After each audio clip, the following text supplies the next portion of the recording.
Putinlə digər kəsim arasında müəyyən fikir ayrılıqlarının olduğunu iddia edənlər də var. Yəni bu Rusiya prezidentinin iradəsindən kənar mı baş verir, nə qədər real görünməsə də. Siyasi şərhçi Əhməd Şahidovla bütün dediyim bu istiqamətləri danışacağıq. Əhməd bəy, zəhmət olmasa təşrif buyurun masamızın ətrafına, hər vaxtınız xeyir olsun. Xoş gördük sizi. Əhməd bəy, artıq biz Rusiya İstintaq Komitəsinin açıqlaması ilə bağlı həmin o informasiyanın sosial mediada yayımlandığında şahidi olmuşuq və orada yenə də əlverişsiz hava şəraiti məsələsi qabardılır. Bütün variantlar səsləndirilmişdi və bəlkə də daha inandırıcı variantlar belə var idi. Sonradan artıq öz təsdiqini tapmasa da, misal üçün oksigen balonunun zədələnməsi tərzində partlayış səsi eşidilib deyə. Partlayış səsinin eşidildiyi bir vaxtda və şahidlərin də bunu dəfələrlə söylədiyi bir zamanda necə olur ki, belə bir sənəd yayımlanır və orada deyilir ki, hava şəraiti səbəb olub? Ümumiyyətlə, Azala məxsus təyyarənin vurulmasından saatlar sonra artıq bu hadisənin Rusiya səmasında bilərəkdən, qəsdən törədildiyi heç kimdə şübhə doğurmurdu. Amma yenə hadisənin tam təfərrüatlarının dəqiqləşdirilməsi, istintaqın aparılması, beynəlxalq araşdırmanın aparılması bu beynəlxalq bir təcrübədir. Azərbaycan səbir nümayiş etdirdi və Rusiyadan adekvat bir addım gözləyirdi. Amma biz bunun əksini gördük. Elə ilk saatlardan Rusiyanın aparıcı media ruporları nə ixrac eləməyə başladılar. Gah dedilər quş topasına rast gəlib, gah əlverişsiz hava şəraiti dedilər, gah təyyarənin texniki nasazlığına eyham vurmağa çalışdılar. Heç bir halda günahın Rusiya tərəfində olması, bilərəkdən və ya bilməyərəkdən vurulması ehtimalını yaxın belə buraxmırdılar. Hətta pilotu səriştəsiz çıxarmaq istəyi də var idi. Ən iyrənc, ən gülünc variantlara əl atıldı və sanki unudulmağa çalışılırdı. Yəni Bakı bu hadisənin üzərindən keçəcək, bəlkə Rusiya böyük qonşudur, bunu Azərbaycan güzəştə gedəcək. Amma Azərbaycan dövlətinin lideri cənab İlham Əliyev elə ilk günlərdən sərt iradə ortaya qoydu və qəti mövqe ortaya qoydu ki, bu hadisə baş veribsə, hansı ölkədə baş veribsə, bu araşdırılmalıdır, istintaqın aparılması Rusiya tərəfindən bütün addımlar atılmalıdır. Amma Rusiya nəinki istintaq aparmadı, istintaqı aparmaq üçün Qazaxıstan tərəfinin, Azərbaycanın və beynəlxalq missiyanın ölkəyə buraxılmasına izin vermədi və artıq bir il keçib, beynəlxalq təcrübədə bir ilə qədər bu hadisəyə hüquqi və texniki qiymət verilməlidir. Biz bunun heç birini görmədik. Əksinə, Rusiya bugün Qazaxıstana da ciddi təzyiqlər göstərir ki, real, açar, həqiqəti apara biləcək açar xarakterli faktlar açıqlanmasın və bütün bunlara baxmayaraq düşənbədə dövlət başçılarının görüşü zamanı Vladimir Putin açıq şəkildə etiraf elədi ki, bəli, Rusiya səmasında vurulub, müharibə şəraiti ilə əlaqələndirdi, Ukraynaya aid dronların həmin an, həmin dəqiqələrdən Rusiyaya hücum etdiyini və havada olan bir cisim kimi qeydə alınaraq onun vurulduğunu, buna baxmayaraq üzr istənildi. Hərçənd ki, tam bir üzrxahlıq da deyildi, sadəcə şifahi üzrxahlıq idi. Dövlətlər rəsmi şəkildə üzrxahlıq diləməlidir. Dövlətdən, xalqdan həmin dəymiş ziyan hansı şirkətə məxsusdursa azaldan üzr istəməlidir, təzminat ödəməlidir. Bunların heç biri olmadı və bunun üzərindən bir müddət keçdikdən sonra Rusiya İstintaq Komitəsi həqiqətə uyğun olmayan, öz ölkəsinin başçısının dediklərini təkzib eləyən, tamam gülünc bir güya sənədlər açıqladı. Burada göstərildi ki, güya bu təyyarə vurulmuyub, tamam başqa səbəblərdir ki, bu təbii ki, Azərbaycan tərəfindən əsla qəbul edilmir. Bu, həm beynəlxalq təcrübəyə, həm qonşuluq münasibətlərinə nəzərə alsaq ki, Azərbaycanla Rusiya arasında strateji müttəfiqlik razılaşması var, heç birinə sığmır. Yəni, sivil bir təcrübəyə də sığmır. Bu, tam bir gülünc, absurd bir hərəkətdir, tam belə deyək də, lord dedirsə bir tərbiyəsizlikdir dövlət səviyyəsində ki, Rusiya tərəfindən edilir. Təbii ki, bu Azərbaycan-Rusiya münasibətlərinə ciddi təsir göstərir və Rusiyada güya öz aləmində Ukraynada əldə elədiyi uğurlardan bir cuşa gələrək bütün qonşularına qarşı bu cür qaba və kobud siyasət aparır. Bunun ardınca biz nə görürük? Rusiyada Azərbaycanlıların təzyiqə məruz qalması, Azərbaycan diasporasının rəhbərlərinin küçədə döyülməsi, öldürülməsi, məhkəmələrə çıxarılması bu təbii ki, Azərbaycan-Rusiya münasibətlərini ciddi şəkildə zədələyir və fikir verirsinizsə artıq həmin hadisədən sonra Rusiya ilə Azərbaycan arasında yüksək səviyyəli nə görüşlər, nə səfərlər, heç bir tədbirlər keçirilmir ki, bu artıq iki ölkə arasında münasibətlərin ciddi şəkildə zədələndiyini göstərir. Təbii ki, burada səbəbkar Rusiya tərəfidir. Rusiya addımlar atmalıdır. İlk növbədə Azal təyyarəsi ilə bağlı istintaq, obyektiv araşdırılmalı. Artıq istintaqa da ehtiyac yoxdur. Bütün beynəlxalq ekspertlər bunun vurulduğunu açıq şəkildə deyirlər. Hadisə yerində, Aktauda, o Xəzər dənizi sahillərində Azərbaycanlı ekspertlər də, dövlət rəsmiləri də yerində baxıblar. Onunla elə göz təmasından baxdıqda onun hərbi panser havadan müdafiə sistemləri ilə vurulduğu bəllidir. Burada heç bir halda ya texniki nasazlıq, ya oksigen balonunun partlaması və ya quş topasına, dəstəsinə rast gəlmədi. Bunlar hamısı gülünc, absurd bir səbəblərdir ki, Rusiya təəssüflər olsun ki, hələ də bu açıqlamaları verməkdə davam edir. Əhməd bəy, burada artıq fərqli bir istiqamət də təhlil olunur ki, Rusiyada hərbi siyasi elita arasında qruplaşmalar mövcuddur. Bu hadisənin bu şəkildə şərh edilməsini bu yöndən əsaslandıranlar da var. Düzdür, bəllidir ki, Rusiya daxilində də hərbi siyasi qruplaşmalar mövcuddur. Amma bu hadisədə Azərbaycanla münasibətlərə təsir göstərəcəyi bilinə-bilinə sizcə ölkə başçısı da icazə verirmi ki, bu qruplaşmalar daha çox diktə eləsin? Mən zənn etmirəm ki, bu məsələdə, təbii ki, Rusiya daxilində hərbi siyasi elitalar var, bir-birinə qarşı mübarizə aparırlar. Bu, Rusiya daxili məsələlərdə öz əksini büruzə verə bilər. Amma dövlət səviyyəsində olan Rusiyanın birbaşa milli maraqlarına, onun bölgədə və dünyada nüfuzuna, imicinə birbaşa təsir edə biləcək bir hadisədə inanmıram ki, Prezident Vladimir Putinin iradəsinə zid gedilsin. Elə bir nümunəni götürək. Ukrayna müharibəsində Pakros şəhərinin alınması ilə bağlı yalan raport verən bir general bir həftədən sonra müəmmalı şəkildə həyatını itirdi. Bu onu deməyə əsas verir ki, Putin milli məsələlərdə güzəştə getmir və bütün prosesləri nəzarətdə saxlayır. Necə ola bilər ki, bir ölkənin dövlət başçısı bu hadisəni etiraf eləyir, üzrxahlıq eləyir. Üzərindən bir neçə həftə keçəndən sonra Rusiya İstintaq Komitəsi tamam zid bir açıqlama verir. Bu təbii ki, Putinin iradəsi ilə baş verir.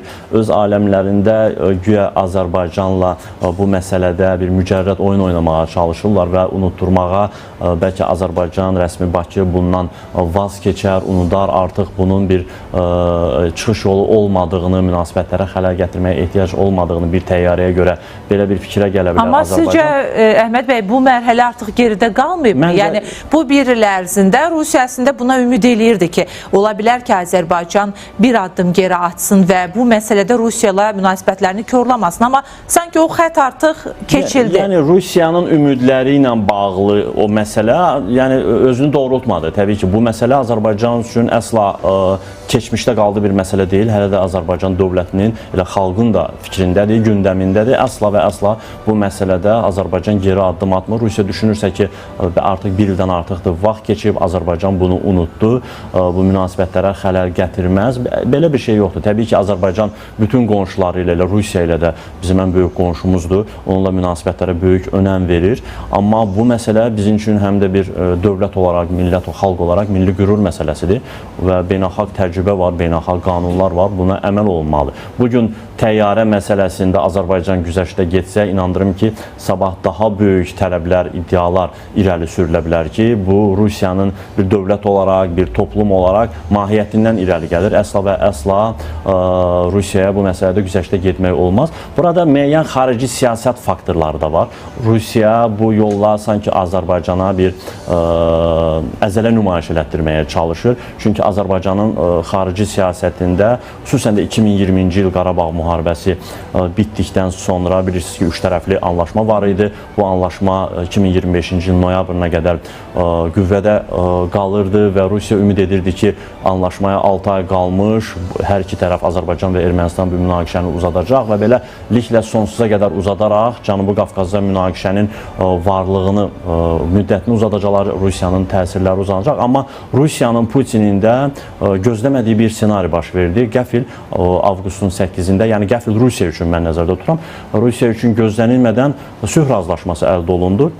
30-35 illik düşmən münasibətlərində olan iki ölkə tamam başqa bir gücün, yəni Rusiyaya zidd olan, qarşı qütbdə olan Amerika Birləşmiş Ştatlarının vasitəsilə sülh razılaşması imzaladılar. Artıq Cənubi Qafqazda Rusiyanın varlığına, vasitəçiliyinə bir ehtiyac qalmadı. Yəni Əhməd bəy, düşünürsünüz ki, bu kontekstlərdə kommunikasiya xətlərinin açılması məsələsindən Rusiyanın uzaqlaşdırılması onu da cıqlandıran bir amil idi. Amma əgər təkcə bir texniki məsələ olaraq baxsaq bu azal məsələsinə, bəlkə də Rusiya çoxdan bunu etiraf edib kompensasiya ödəmiş olardı. Amma burada Azərbaycanla ABŞ arasında strateji müttəfiqlik münasibətlərinin formalaşması, digər tərəfdən Çinlə bilirsiniz Azərbaycan arasında strateji müttəfiqlik razılaşması var. Bütün bu faktorlar artıq Azərbaycanı Cənubi Qafqazda lider, müstəqil, suveren, özü qərar verən bir xarici siyasətini özü müəyyənləşdirən bir ölkə olaraq ortaya çıxarır ki, bu təbii ki Rusiyanın maraqlarına ziddir. Belə olan halda Rusiya bu azal faktorunu belə deyək Azərbaycanın istəyinə zidd olaraq davam elətdirir. Buna paralel olaraq diaspora nümayəndələrinə qarşı təzyiqlər var. Müxtəlif azərbaycanlıların bazarlardakı qanuni obyektləri sökülür, bilirsiniz ki, müəyyən. Amma bir məsələ də var burada. Avqustda hadisə baş verib. Yəni 8 avqustda Amerika Birləşmiş Ştatlarının Azərbaycan və Ermənistanın birgə həmin o bəyannaməsi imzalanıb. Bu hadisələr isə avqustda qədər olan proseslər idi. Yəni Azərbaycanlıların Rusiyada təqib olunması, onların həbsə məruz qoyulması və dekabrdan avqusta qədər uzun bir yol var idi. O zamana qədər Azərbaycan gözləyirdi. ABŞ-ın vasitəçiliyi ortadaydı. Abu-Dabidə bilirsiniz ki, ABŞ-ın təşəbbüsü ilə görüş baş tutmuşdu. Təbii ki, Rusiya böyük bir dövlətdir. Onunla siyasi dairələri, kəşfiyyat qurumları artıq xəbərdar idilər ki, Rusiyanın iştirakı olmadan Azərbaycanla Ermənistan arasında müəyyən proseslər baş verir.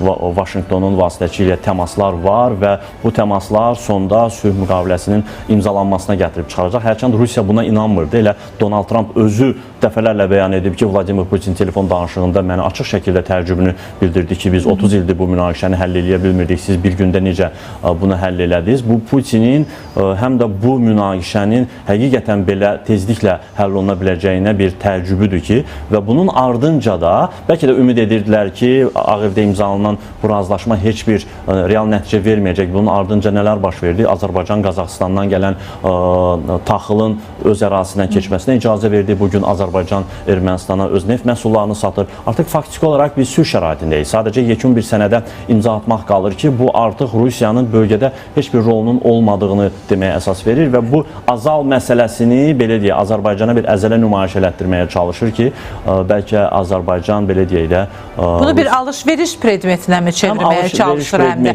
Həm Azərbaycana müəyyən təsir, təzyiq vasitəsi kimi istifadə edir. Siz dediniz ki, avqustda həmin o sənədin imzalamasından sonra Rusiya bunu bir növ həzm eləyə bilmir. Amma maraqlıdır ki, yenə də biz Vladimir Putinin etrafına baxanda bu da oktyabrın 9-unda reallaşıb. Yəni avqustdan sonraki dönəmdə baş verib. Rusiya prezidenti kompensasiyaların ödəniləcəyini dedi, lazımi addımların atılacağını vurğuladı. Azərbaycan tərəfindən belə bir tələb yox idi. Yəni nə mənada tələb? Rusiya prezidenti ilə görüşmək, bu etirafları eşitmək tələbi yox idi. Rusiyanın təşəbbüsü idi. Əgər Rusiya oktyabrın 9-unda belə bir addım atdısa və bu da 8 avqustundan sonraki dönəmi əhatə edirdisə, o zaman nə baş verdi ki, Vladimir Putin ümumiyyətlə Azərbaycanın ilk gündən tələbi var idi ki, bu hadisə obyektiv araşdırılsın, günahkarlar, səbəbkarlar cəzalandırılsın. Çünki bu hadisədən bir neçə gün sonra xatırlayırsınızsa Çeçenistanın rəhbəri bir neçə şəxsi mükafatlandırdı güya Çeçenistanın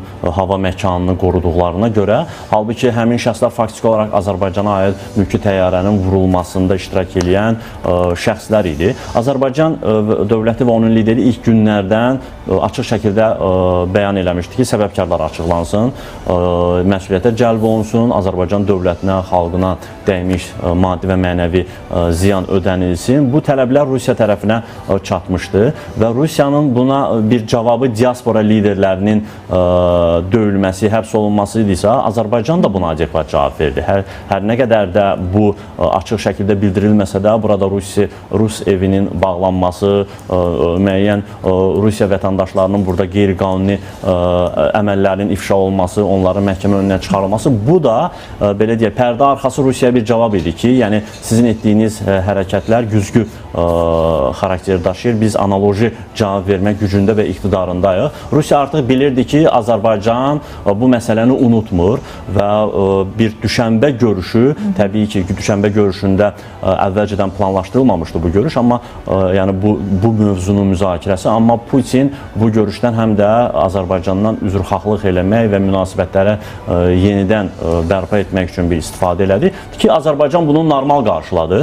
Hərçənd o üzrxahlıq tam şəkildə bizi qane eləməsə də, amma bu ilkin bir başlanğıc idi, start idi ki, bəli, bundan sonra Rusiya dövləti, elə o İstintaq Komitəsi yeni bir açıqlama verəcək, müəyyən faktları açıqlayacaq və bunun ardınca da Xarici İşlər Nazirliyi Rusiyanın üzrxahlıq və kompensasiya məsələlərini həll edəcək. Bunların heç birini görmədik. Üzərindən bir neçə həftə keçdi, İstintaq Komitəsi tamam gülünc, absurd və iyrənc bir açıqlama verərək bütün bu ümidləri suya düşürmüş oldu ki, təbii ki, bu Azərbaycan-Rusiya münasibətlərinə birbaşa təsir edir. Mən ümumiyyətlə bu məsələyə baxsaq, mən inanmıram ki, Rusiya bu məsələdə tam şəkildə üzrxahlıq eləyib kompensasiya ödəyəcək. Söhbət burada təkcə Azərbaycanla bağlı məsələ deyil, təkcə Azal'la bağlı məsələ deyil. Bu, ümumən Rusiyanın ümumi, belə deyək, imici ilə bağlı məsələdir. Rus idarəçiləri, Rusiya lideri düşünür ki, əgər Azərbaycana kompensasiya ödənilsə, Rusiyanın digər bölgələrdə həyata keçirdiyi beynəlxalq hüquqa zidd cinayət əməlləri var. Elə Ukraynada işğal faktoru var, şəhərlərin dağıdılması var, 10 minlərlə Ukraynalı uşağın oğurlanıb Rusiyaya aparılması. Bütün bu məsələlərə görə biz ki, beynəlxalq Ədalət Məhkəməsi Rusiya lideri Vladimir Putini axtarış elan edib. Onun Roma statusuna görə həbsi bugün gündəmdədir. Bütün bu məsələlər yenidən gündəmə gələ bilər və dünya ictimaiyyətində, beynəlxalq qurumlarda belə bir təəssürat yarana bilər ki, əgər Azərbaycan Rusiyanı məcbur edib təzminat ödətdirdisə, bütün bu cinayətlərə görə Rusiyaya qarşı yeni bir məhkəmə kampaniyası başladıb, onun təzminat ödənməsi gündəmə gələ bilər. Ona görə Rusiya heç bir halda, mən düşünürəm ki, bu geri çəkilməyəcək, həm də müharibənin getdiyi bir zamanda hesab edirsiniz. Təşəkkürümüzü bildiririk Əhməd bəy, minnətdarıq studiyamıza gəldiyiniz üçün, fikirlərinizi bölüşdüyünüzə görə. Bəli, biz elə bu istiqamətdə danışdıq ki, bugün Rusiya etiraf etmir və təyyarənin vurulmasına görə hətta özünü günahkar bilmir, faktları gizlətməyə çalışır. Hətta zaman-zaman Qazaxstana da təzyiq göstərdiyi istisna edilmir və bir il keçdi, bir il ərzində müəyyən fikirlər səsləndirildi. Hətta Rusiya prezidenti Vladimir Putinin üzrxahlıq etdiyini də gördü. İndi isə İstintaq Komitəsindən tamamilə fərqli bir açıqlama yayımlanır. Və elə bu əlbəttə ki, sadəcə sosial şəbəkələr üzərindən yayımlanan bir məlumat deyil. Həm də xatırlatmalıyıq ki, dekabrın 26-sında ilin yekunları ilə bağlı mətbuat konfransında Ceyhun Bayramov Azərbaycan tərəfinin bununla bağlı məlumatlı olduğunu dedi. Yəni işə xitam verilib. Bu artıq faktdır. Bununla bağlı hər hansı bir şübhə yoxdur. Və dediyimiz kimi sənəddə də detallar yer alıb ki, niyə xitam veriblər? Güya uçuşda hava şəraitsizliyi, hava şəraitinin əlverişsiz olması baxımından problem yaranıb və təyyarənin vurulduğu hər kəsə aydın olduğu halda belə bir xəbərin yayımlanması Azərbaycan tərəfində də təəssüf doğurur.